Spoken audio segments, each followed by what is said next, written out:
السلام علیکم ورحمۃ اللہ وبرکاتہ۔ تو میں یہی کہنا چاہوں گی کہ دیکھو میری پرسنل لائف ہے، میں نے ویسے شادیاں نہیں کی ہیں، لیکن آگے جب کروں گی چاہے میں 10 کروں 20 کروں 30 کروں 40 کروں، میری مرضی ہے یار، مجھے روز مرد پسند آئے گا روز شادی کریں گے، ہماری مرضی ہے۔ عورت کیوں نے ایک سے زیادہ مرد رکھ سکتی؟ سب سے پہلا، اگر ایک مرد کی ایک سے زیادہ بیوی ہے اور جب بچہ پیدا ہوتا ہے تو فوراً ہمیں پتہ لگتا ہے کہ اس کا والد کون ہے، اس کی والدہ کون ہے۔ لیکن اگر ایک عورت کے ایک سے زیادہ شوہر ہے، ایک عورت کے ایک سے زیادہ شوہر ہے، اگر بچہ پیدا ہوگا تو والدہ کا تو پتہ لگے گا، والد کا پتہ نہیں لگے گا۔ اور آپ جب اسکول میں جائیں گے اور اسکول میں پرنسپل پوچھے گا والد کا نام کیا ہے، کہ آپ کو 2 نام دینے پڑیں گے۔ اسی لیے اسلام میں ایک بیوی کے ایک سے زیادہ شوہر ہونے کی اجازت نہیں۔ یہ سورہ نساء کی آیت ہے، سورہ نمبر 4 آیت نمبر 23 اور 24 اور 25 میں، کہ شادی شدہ عورت پھر سے شادی نہیں کر سکتی۔ اور کئی وجہ ہے، ہم جانتے ہیں کہ سائنس اور ٹیکنالوجی بڑھنے کے بعد آج ڈی این اے ٹیسٹنگ کے حساب سے ہمیں پتہ چل سکتا ہے کون والد ہے کون والدہ ہے، لیکن یہ تو ابھی ریسنٹ ڈسکوری ہے، اتنے سال پہلے تو پتہ نہیں تھا۔ اور یہ ایک صرف وجہ نہیں ہے، یہ بھی 100% ڈیفینیٹ نہیں ہے، بٹ مان بھی لو 100% ڈیفینیٹ ہے، یہ ایک وجہ نہیں، اور کئی وجہ ہے۔ آج سائنس یہ کہتی ہے کہ man is more sexual as compared to a woman, a man is more sexual biologically as compared to a woman. تیسری وجہ ہے کہ ایک آدمی ملٹیپل شوہر کی ذمہ داری سنبھال سکتا ہے، ایک سے زیادہ شوہر کی ذمہ داری سنبھال سکتا ہے، لیکن عورت ایک سے زیادہ بیوی کی ذمہ داری سنبھال نہیں سکتی، کیونکہ ایک عورت میں مینسٹرل سائیکل ہوتا ہے۔ Due to the menstrual cycle اس کی ذہنی حالت بدلتے رہتی ہے، due to the oestrogen level going up and down. کوئی بھی ڈاکٹر سے پوچھئے، وہ کہیں گا کہ during this period it is difficult for her to maintain a balance. اور مان لو کہ جو وجہ میں نے کہا کہ آدمی ایک سے زیادہ بیوی کر سکتا ہے، اگر عورت پہ لاگو ہوتا ہے، عورت اگر بانجھ ہے، بچہ پیدا نہیں کر سکتی، پھر بھی شوہر اس کی دیکھ بھال کر سکتا ہے اور ایک بیوی کر سکتا ہے۔ لیکن سائنس یہ کہتی ہے کہ اگر معلوم پڑتا ہے کہ عورت بانجھ ہے یا آدمی بچہ پیدا کرنے میں حصہ نہیں لے سکتا ہے، پھر بھی چانسز ہے کہ یہ سچویشن چینج ہو سکتی ہے۔ اگر بیوی کو پتہ لگتا ہے کہ آدمی میں کچھ بیماری ہے جس کے وجہ سے وہ بچہ پیدا نہیں کر سکتا، بچہ پیدا کرنے میں حصہ نہیں لے سکتا ہے، لیکن یہ 100% ڈیفینیٹ نہیں، اگر وہ اور ایک شوہر سے شادی کرتی ہے، چانسز ہے کہ دس پوزیشن کین ریورس، اور کب ریورس ہوگا یہ کوئی نہیں کہہ سکتا۔ پھر جب بچہ پیدا ہوگا ہمیں پتہ نہیں لگے گا کون اس کا باپ ہے، پہلا شوہر یا دوسرا شوہر۔ اس کے باوجود اگر شوہر اپائج ہو جاتا ہے اور بیوی چاہتی ہے کہ میں دوسرا شوہر کروں، وہ بے شک شوہر سے کھلا لے سکتی ہے، اور جب کھلا لیتی ہے وہ نئی شادی کر سکتی ہے۔ لیکن آدمی جب عورت کو طلاق دیتا ہے، طلاق شدہ کو نیا شوہر ملنا مشکل ہے۔ طلاق شدہ عورت جو بیمار ہے اس کو نیا شوہر ملنا مشکل ہے، لیکن آدمی جب بیوی کھلا لیں گی اور نیا شوہر کریں گی اس کو بھی سپورٹ ملے گا اور وہ آدمی کو بھی سپورٹ مل سکتا ہے۔ اسی لیے اسلام میں قرآن میں لکھا ہے کہ بیوی ایک سے زیادہ شوہر نہیں رکھ سکتی، لیکن آدمی ایک سے زیادہ بیوی رکھ سکتا ہے۔ اور ایک سے زیادہ بیوی کرنے کی کئی وجہ ہے، جیسے عورت کی تعداد اس دنیا میں مرد سے زیادہ ہے، تو عورت کی حفاظت کرنے کے لیے کچھ مرد کو ایک سے زیادہ بیوی کرنے کی اجازت دینا پڑے گا، پھر ہی عورت محفوظ رہ سکتی۔ اور کئی وجہ ہے، اور وجہ ہے کہ کئی بار بیوی اگر کچھ اس میں میڈیکل پرابلم ہے تو وہ بچے کو جنم نہیں دے سکتی، تو آپشن رہتا ہے کیا وہ بیوی کو طلاق دے اور نئی بیوی کرے، لیکن اسلام میں اس بیوی کو بھی دیکھے اور نئی بیوی کر سکتے ہیں، اور دونوں بیوی کی دیکھ بھال کر سکتا ہے وہ اسلام میں مرد۔ اسی طریقے سے اگر کوئی عورت ایکسیڈنٹ ہو سکتا ہے اور اپنے شوہر کو سیٹسفائی نہیں کر سکتی تو دو چیزیں ہو سکتی, وہ بیوی کو طلاق دے اور نئی بیوی کرے, یا پہلی بیوی جس کا ایکسیڈنٹ ہو چکا ہے, جو اپائش ہو چکی ہے, اس کو رکھے اور دوسری بیوی کرے. اگر میری بہن اپائش ہو جاتی ہے تو میں پسند کروں گا کہ اس کا شوہر اسے رکھے اور دوسری شادی کرے بنسبت اس کو طلاق دے. تو کئی وجہ ہے اسلام میں کہ ایک سے زیادہ بیوی رکھنے کی اجازت اسلام میں کیوں ہے, الٹا کیوں نہیں اجازت ہے؟ آپ نے بولا ہے کہ جو اسلام قبول کرتا ہے اس کے ہزاروں گناہ معاف ہو جاتا ہے, مگر میرے حساب سے سب کا مالک ایک ہے, اور ایک مالک ہوتے ہوئے کس کو یہ نظر سے دیکھتا ہے اور کس کو وہ نظر سے دیکھتا ہے. ہندوؤں کو معاف نہیں کرے گا اور جو اسلام دھرم سویکار کرتا ہے اس کو معاف کر دے گا. ایک کون سا اوپر والے کا قانون ہے جو میری سمجھ میں نہیں آ رہا ہے. بہت اچھا سوال, بہت اچھا سوال. مالک ایک تو سارے انسانوں کے لیے عدل بھی ایک ہوتا ہے. بہت اچھا سوال, بہت اہم سوال. بھائی کا سوال ہے کہ یہ کدھر کا مسلمانوں کو معاف کرتا ہے, ہندو کو نہیں معاف کرتا ہے. میں نے آپ سے کہا کہ جو انسان نام کا مسلمان ہے, اس کا نام محمد عبداللہ ذاکر ہے, تو وہ کافی نہیں جنت میں جانے کے لیے. مسلم کا مطلب وہ انسان جو امن حاصل کرتا ہے اپنی خواہش اپنی مرضی سے خدا کے احکامات پہ عمل کرنے کے بعد. یعنی جو انسان اپنے مالک کے احکامات پہ عمل کرتا ہے وہ سچا انسان ہے. وہ نام کا کیا ہے اس کا میں کوئی لینا دینا نہیں. یہاں میں کہہ رہا ہوں کہ جو انسان اللہ کے علاوہ کسی کے ساتھ شرک کر رہا تھا, آج شرک کرنا چھوڑ دیا, آج اس کے گناہ معاف ہوں گے.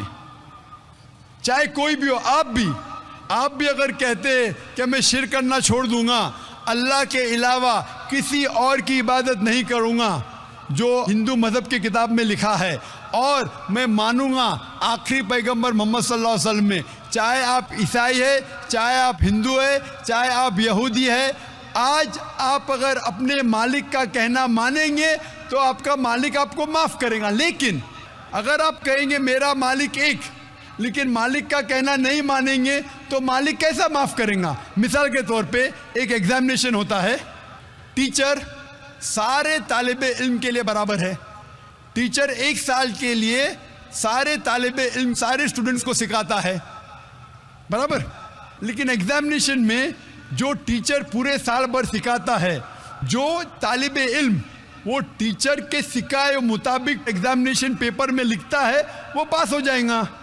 جو طالب علم ٹیچر جو سکھاتا ہے اس کے خلاف کام کرتا ہے تو ٹیچر کیا اس کو پاس کرے گا؟ چاہے وہ ہندو مسلم ہو عیسائی ہو, جو ٹیچر سکھاتا ہے اس کے اوپر وہ طالب علم اس کے مطابق امتحان دیتا ہے وہ پاس ہوگا. آپ کا مالک ہمارا مالک ایک ہے, ساری کتابوں میں لکھا ہے, ہندو مذہب کی کتاب میں, یہود مذہب کی کتاب میں, عیسائی مذہب کی کتاب میں, اسلام مذہب کی کتاب میں, سکھ مذہب کی کتاب میں کہ مالک ایک ہے.